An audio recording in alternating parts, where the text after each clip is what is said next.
Piece के सभी साथियों को धन्यवाद करते हुए मैं अपनी बात रखूंगा।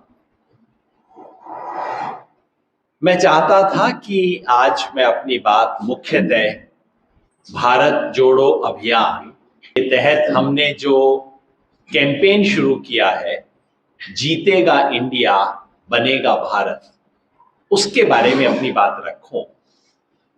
मेरी मुख्य बात उसी पे होगी, लेकिन उससे पहले पिछले 24 घंटों में दो ऐसे बड़े मुद्दे देश में आ गए जिस पे यदि मैं चर्चा न करूं तो बहुत अटपटा लगेगा।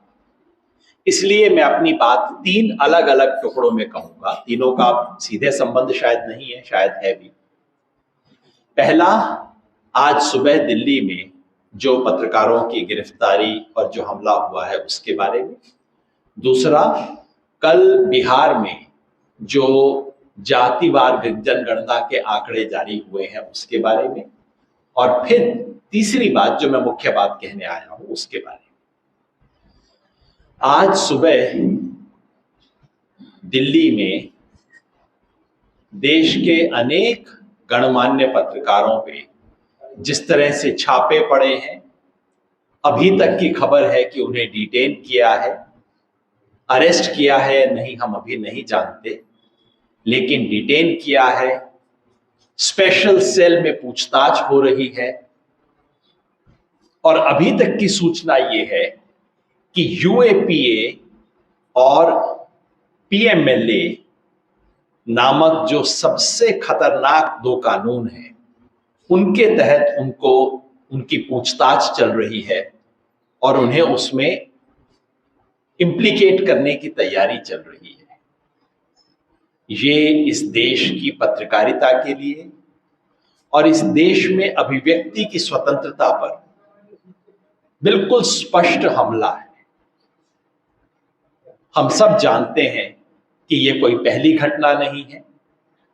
इससे पहले बीबीसी के ऑफिस पे इसी तरह से छापा पड़ चुका है। इससे पहले देश के लीडिंग फैक्ट चेकर जुबैर के साथ जो किया आप सब जानते हैं। पत्रकार कप्पन को केवल इस आरोप में इतने महीने तक बंद करके रखा कि वो कहीं पे जा रहा था, उसने रिपोर्टिंग भी अभी नहीं की थी। इस संदर्भ में और ये देखते हुए कि भारत में प्रेस की स्वतंत्रता के बारे में दुनिया भर में इस वक्त चिंता व्यक्त की जा रही है, प्रेस फ्रीडम इंडेक्स में 141 से गिर के अब भारत 160 नंबर पे आ गया है।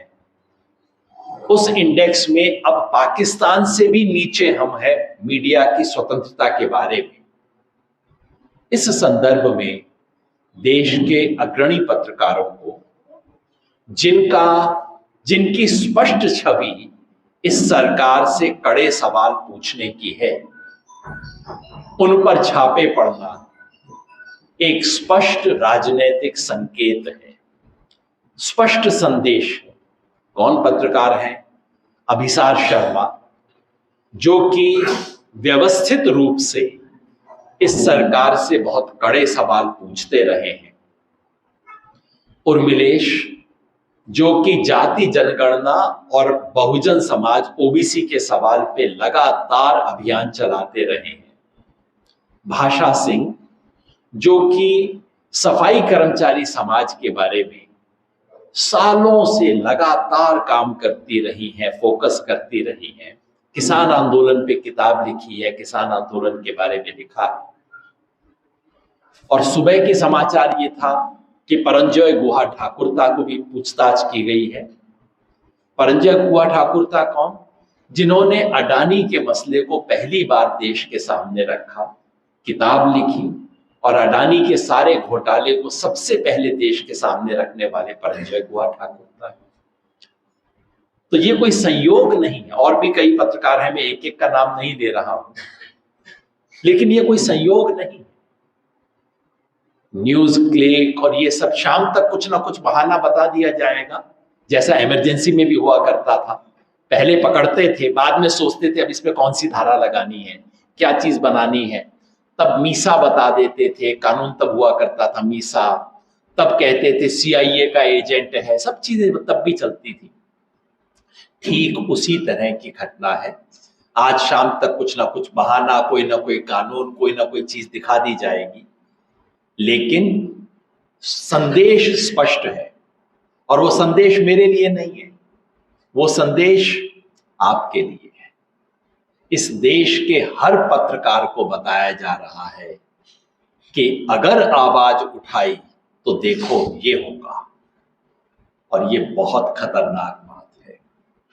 इस देश में मीडिया की फ्रीडम की स्थिति क्या है आप जानते हैं, मुझे आपको भाषण देने की जरूरत नहीं है। लेकिन मैं इतना ही कहूंगा, आज अगर खामोश हुए तो कल सन्नाटा छाएगा।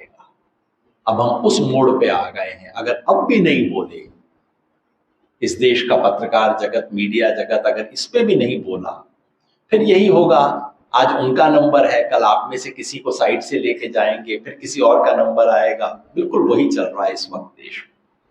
तो मैं इसकी जाहिर है घोर निंदा तो करता ही हूं। ये देश में लोकशाही, लोकतंत्र जिस तरह से एक एक इंच करके रोज उसका गला दबाया जा रहा है, उस प्रक्रिया में एक और कदम है। तो ये पहली बात मैं कहना चाहता था। दूसरी बात, बिहार में जो कल जाति सर्वेक्षण के आंकड़े